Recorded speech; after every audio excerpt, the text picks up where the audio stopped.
Hi, my name is Luna, and for a long time, I believed that if I just kept my head down, stayed kind, stayed quiet, things would naturally fall into place, that my silence would be interpreted as peace, that family would understand boundaries even when they weren't spoken out loud. I live on a small plot of land just outside Asheville, North Carolina. My home isn't big or flashy. It's an old white farmhouse with chipped paint, creaky floors, and a porch swing that sings when the wind is right. But it's mine. Every inch of it. I bought it after my father passed and spent the last 4 years restoring it.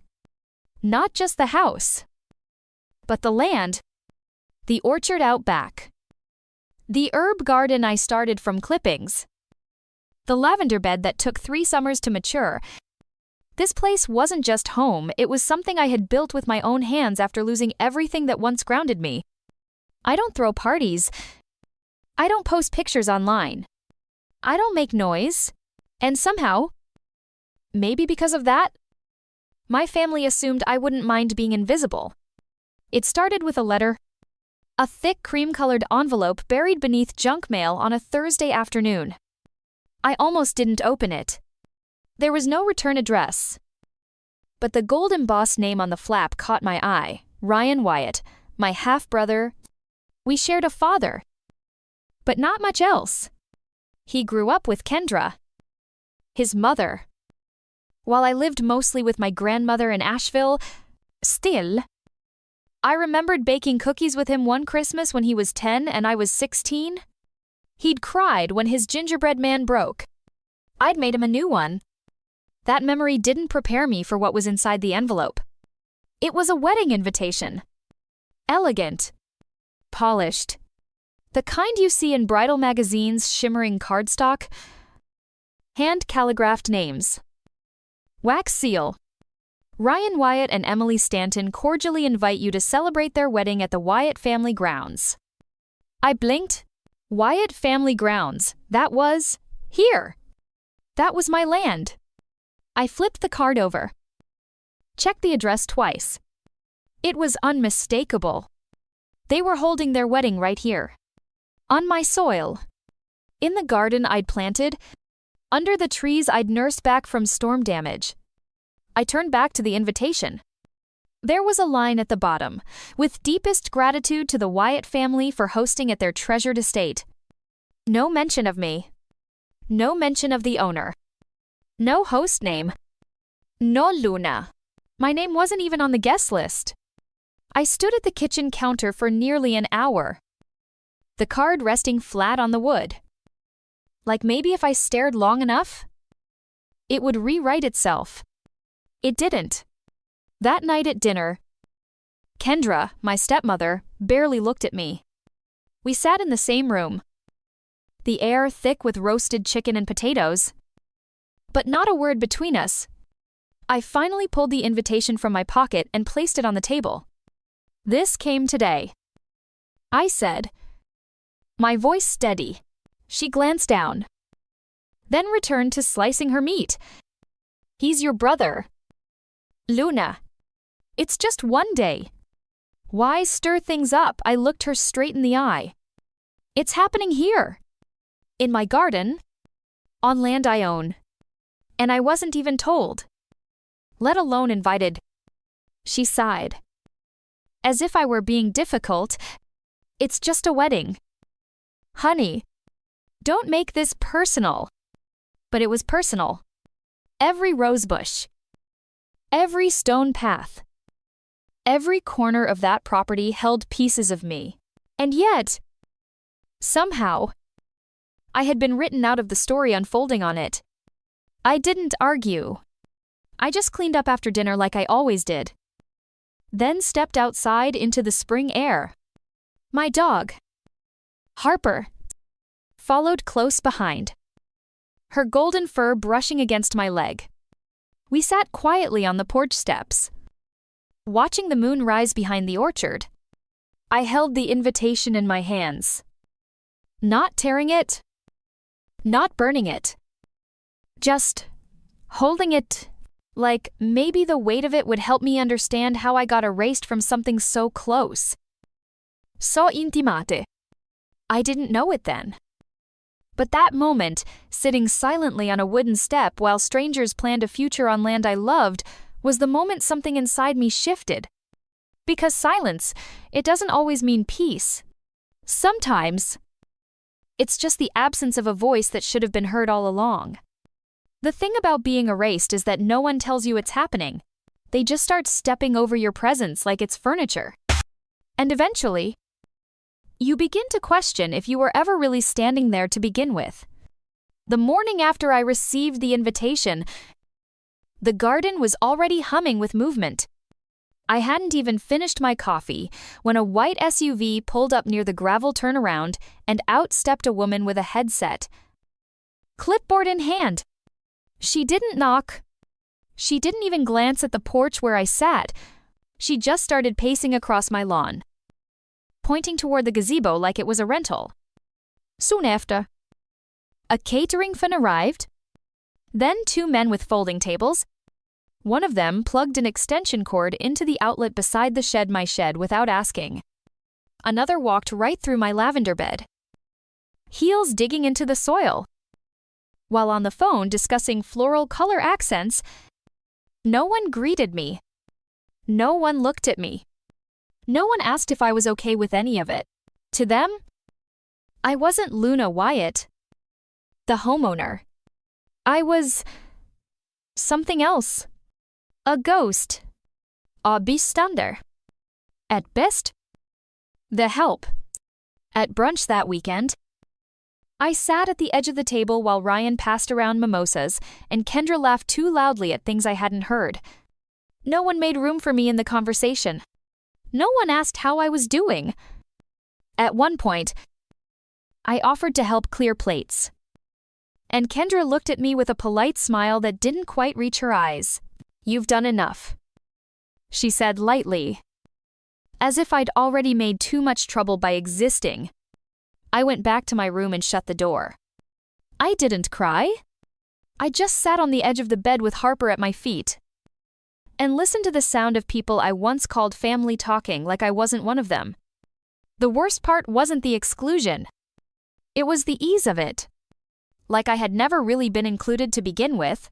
Monday afternoon, I came back from the hardware store to find someone had strung lights through the orchard. Twinkle lights. The kind you see in wedding magazines draped like fairy tales between trees I had trimmed every spring with care. No one asked permission. No one even told me it was happening. I stood there for a long time, staring at the lights. One of the crew members walked past with a case of wine and gave me a casual nod. "Evening," he said, cheerful and unbothered. "We're doing rehearsal walkthroughs on Thursday. Hope the weather holds." I said nothing, just nodded. Later that day, I was walking back from the greenhouse when I overheard 2 vendors talking by the trellis. One of them pointed toward me and asked, "Is she the logistics coordinator?" The other laughed and said, "No clue. Bride said she's not involved. Just check with the planner." Not involved. 2 words. Sharp like glass. They didn't mean to hurt me. That's what stung the most. These weren't malicious people. They were just uninformed. And that's what happens when someone rewrites the narrative and leaves your name out of it. Suddenly, no one remembers what page you were supposed to be on. That night, I sat on the porch with a glass of iced tea and watched the sun set behind the barn. Kendra walked by on the phone, not noticing me at all. And I realized something deep and clear. I was being managed out of my own life. Piece by piece. Laugh by laugh. Story by story. It wasn't loud. It wasn't cruel. It was worse. It was strategic. I went inside, opened my laptop, and created a folder. I titled it Event Documentation, Wyatt Wedding. Then I started writing down everything: dates of vendor arrivals, number of tables dropped on site, where cords were plugged in, names I overheard, Lines I wasn't included in. I wasn't trying to stir trouble. I just wanted a record. Something that reminded me I hadn't imagined this. That I wasn't making it bigger than it was. That I wasn't, as Kendra liked to say, taking things too personally. Because it was personal. And if no one else was going to acknowledge it, I would, silently, methodically, without apology, because if they could build a story without me, I could build a truth without them. I never planned to fight. At least, not in the way people think of when they hear that word. No shouting. No slamming doors. No scenes on front lawns. But somewhere between the second catering truck and the fourth floral delivery, something shifted inside me. It started with a piece of paper. I had been digging through the old metal filing cabinet in my father's study. I was looking for the original blueprint of the back orchard mostly out of curiosity when I found a manila envelope labeled in faint handwriting event permits. My stomach turned before I even opened it. Inside was a single sheet of paper, a county event authorization form, dated just a few weeks prior. At the bottom, in the line marked property owner's signature, was my name. But it wasn't my handwriting. Not even close. The signature looked like it had been lifted from an old lease or tax form stiff. Uniform. Like someone had copied it from a sample. I held the paper up to the light. Just to be sure, there was no indentation. No hesitation strokes. Whoever signed it hadn't even tried to mimic me. They just assumed I wouldn't look. They were wrong. I scanned the document, front and back, then saved it in the folder I'd labeled Event Documentation. After that, I wrote one word in bold at the top of a new note, Witness. I sat with that word for a long time, because that's what I was now, not a host, not a guest, not even family, just a witness to something no one else seemed willing to see. The next morning, I sent the scan to Charles Garrison, my father's former estate attorney. The subject line was short forgery, the message even shorter. Please confirm this is not binding. I did not sign this. Then I waited. That afternoon, while the lights in the garden buzzed with last-minute prep, while the folding chairs clattered against one another like silverware in a drawer, a knock echoed from the front door. Not the hesitant kind. Not friendly. It was 3 deliberate raps, spaced perfectly apart. When I opened it, there she stood, Kendra, holding a bakery box. She smiled like we were in a holiday commercial. Surprise, I brought muffins. I didn't step aside, but she moved past me anyway. The way she always did, like space belonged to her unless told otherwise. I thought we could clear the air, she said, placing the box on the kitchen island. There's been so much tension, and I know how sensitive these things can get. I didn't speak.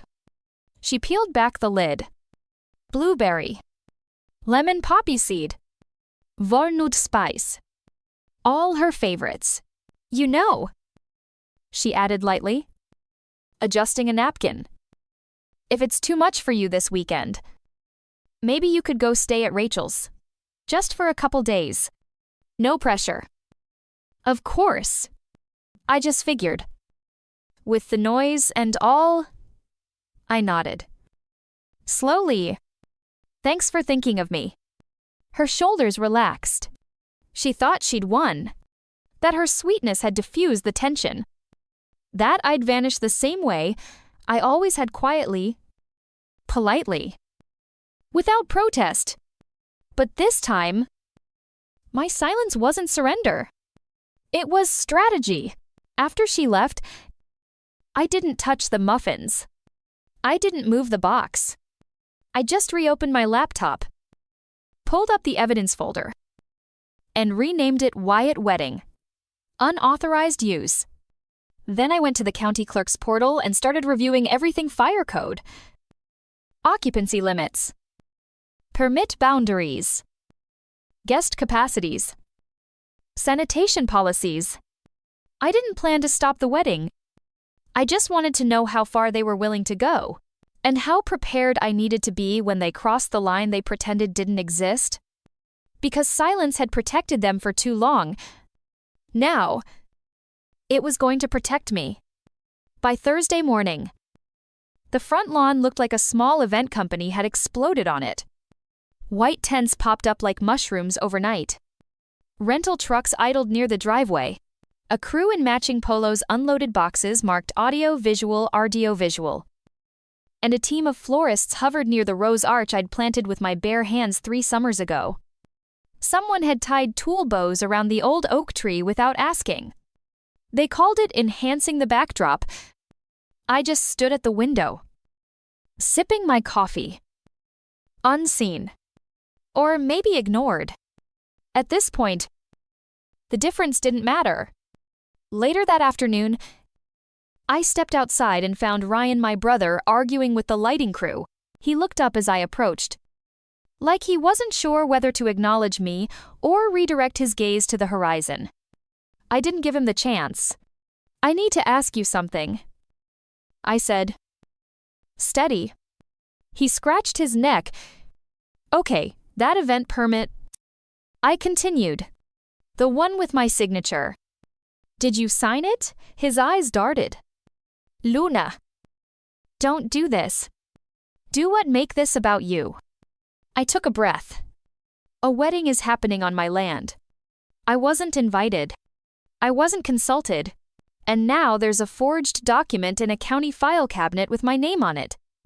"It's just one weekend," he said, sounding exasperated. "It's family." "No." "Ryan," I said. "It's trespassing." He looked genuinely stunned, like I had just used a dirty word. "I didn't want drama," he muttered. "Then maybe you should have knocked up." That night, I found Kendra standing at the edge of the porch, sipping iced tea like nothing was wrong.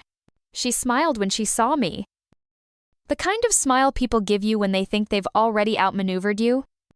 "Everything's looking lovely, don't you think?" she said. I nodded slowly. "If you're into pretending." She let out a forced laugh. "Oh, Luna, you always take things so seriously." "You mean literally?" The smile faded. "I know you think this is about control," she said, "but it's really about celebration. Ryan deserves this. And frankly, we didn't want to burden you." Burden. That's what I had become. Not a host. Not a sister. A burden? "You forged my name." I said, "That's a big accusation." "No. That's a legal fact." We stood there in silence. Just the hum of cicadas in the trees and the flicker of garden lights overhead installed without my knowledge. Again, "I'm not stopping the wedding." I said, "I just want you to know I see what you did. I have copies. And I've spoken to Charles." Kendra's mouth tightened. But she didn't respond. She just turned and walked inside. Later that night, I received an email from someone I didn't recognize. Subject line: "You didn't sign this." Attached a scanned image of the same forged document, this time with metadata proof of edits. Timestamps. And the name of the computer used. There was a second line of text: "I work for the planning company. If you need me, I'll testify." I leaned back in my chair. No adrenaline. No panics. Just the clarity of someone watching the chessboard from above. This wasn't about revenge anymore. It wasn't even about being invited. It was about not letting people rewrite a story you're still living in. I opened my evidence folder, created a new subfolder labeled Witness, and filed the document inside. Then I jotted a note on a yellow sticky and placed it inside the front binder. Never again assume silence means consent. Because I had been quiet for years. But now, My silence had a spine, and they weren't ready for that. The rain began just after sunrise. Not heavy, just a soft, steady drizzle that soaked the lawn without drama. The kind that made the grass darken and the air smell like turned earth. I watched from the kitchen window. Tea in hand. As crew members rushed to cover chairs and reposition lights, and reposition lights, and reposition lights, and reposition lights, by 9 a.m. The music started. Someone testing microphones beneath the canopy. Check 1. 2 check. Check. The words popped against the vinyl like static. Cars lined the driveway. Laughter echoed. Guests in pastel dresses and linen suits made their way across the gravel, brushing off umbrellas and dodging puddles. I didn't open the door. No one knocked. They weren't here for me. Harper, my golden retriever, laid at my feet, ears twitching at each new sound. Applause. Footsteps. Camera shutters. I sipped my tea and said nothing. From the upstairs window, I could see the entire setup. The lavender beds were now backdrop props. The rose arch had been reinforced with metal wiring to support garlands that didn't belong. The white chairs, nearly 100 of them, spanned the yard like they'd been there forever. And then, the moment, just after Élevé Nul, while the officiant was still greeting the front row, a soft groan echoed from the side of the yard. One of the portable toilets positioned near the fence shifted slightly, then tipped forward. It rocked, paused, and then slammed to the ground with a loud, wet crack. Gasps. Screams. The back panel burst open, and dark water seeped slowly across the slope, staining the grass as it slithered toward the aisle. The white linen runner soaked it in instantly, the stain creeping toward the flower platform like a shadow. People scrambled. A woman in hail slipped, grabbing a groomsman, who fell backward into the champagne tower. Glass shattered. Someone shouted. A child started crying. And in the middle of it all, Ryan and Emily stood frozen under the arch, her dress already streaked with mud. I didn't laugh. I didn't cheer. I simply watched from behind the curtain. Venues come and go, but land remembers. Kendra's voice rose above the chaos, sharp. Clipped orders directed at no one in particular. Get towels, someone get the crew lead, fix this, fix it now, but there was no fixing it. Not that kind of mess. Not when it started from ignoring every boundary and hoping silence would mean permission. I let the curtain fall gently back into place and walked down the hall.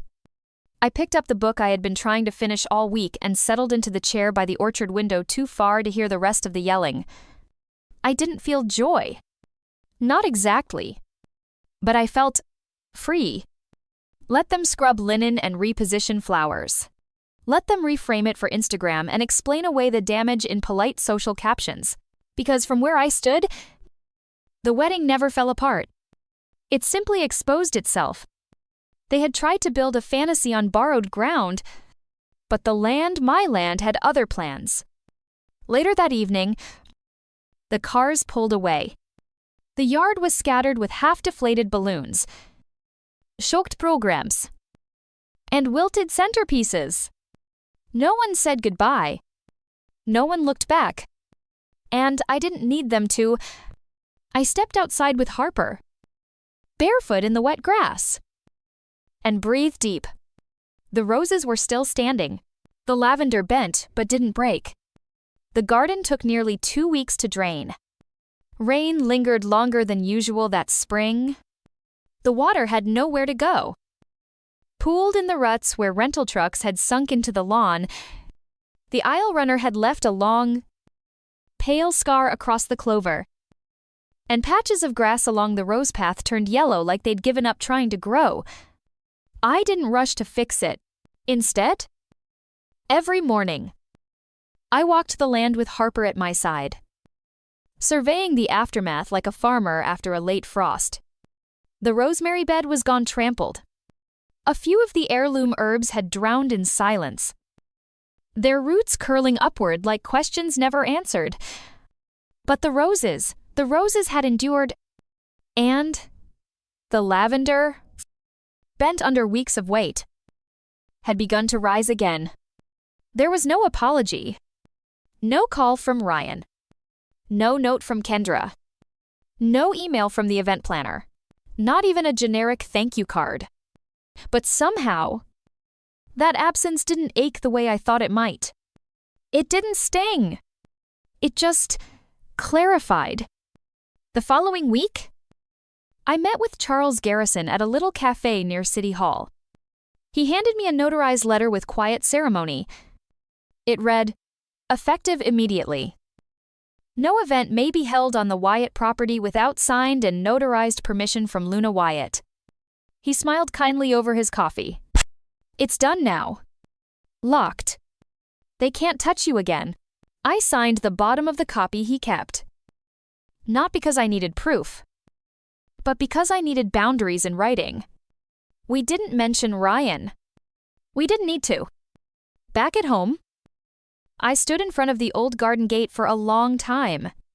Then I pulled out a can of paint I'd bought 3 years ago but never used, a deep, calming blue that reminded me of ocean storms and dusk skies.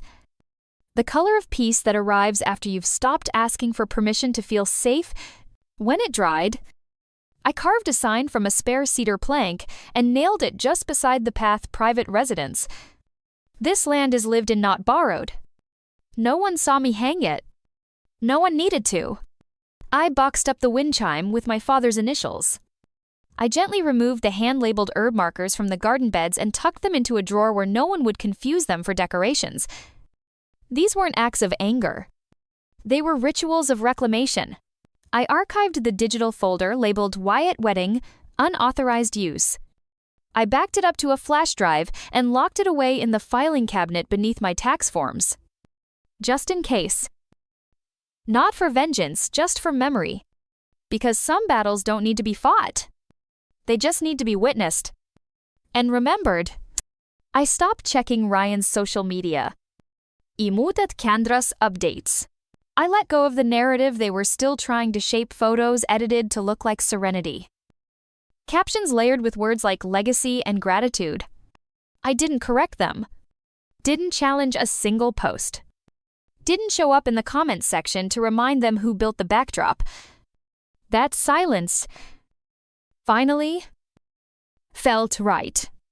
And maybe that's what healing is, sometimes not the firework of forgiveness or the sharp edge of revenge, but the slow, quiet growing back of something that refused to die. By midsummer, the garden had found its rhythm again. Harper chased butterflies through the lavender. The wind moved gently through the orchard. And I finally belonged fully to the place I never should have had to reclaim. It didn't happen all at once. There was no grand apology. No unexpected reunion. No letter in the mailbox that fixed everything. What came instead was something softer. Slower, like moss, growing over a stone that finally stopped being disturbed. One morning, I sat beneath the trellis with a cup of chamomile tea. Harper curled in a patch of sun beside me, snoring gently. The air smelled like mint and damp earth. The ground was finally dry. The roses had bloomed again, somehow brighter than before. And in that quiet, I realized I didn't need closure. I just needed it to stop echoing. No one from the wedding reached out, but I'd heard through Carly, a mutual friend from years ago, that the event sponsor had quietly dropped Ryan and Emily after the incident. The wedding footage, I was told, was never published. The official story became one of unexpected weather complications. A minor inconvenience, a blip. Let them keep it that way. I didn't need credit. I didn't need the last word.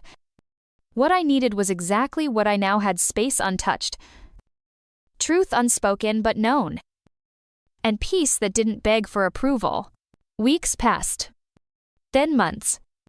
I replanted the herb beds with stronger roots, black-eyed Susans, echinacea, sage, plants that didn't need constant care to thrive.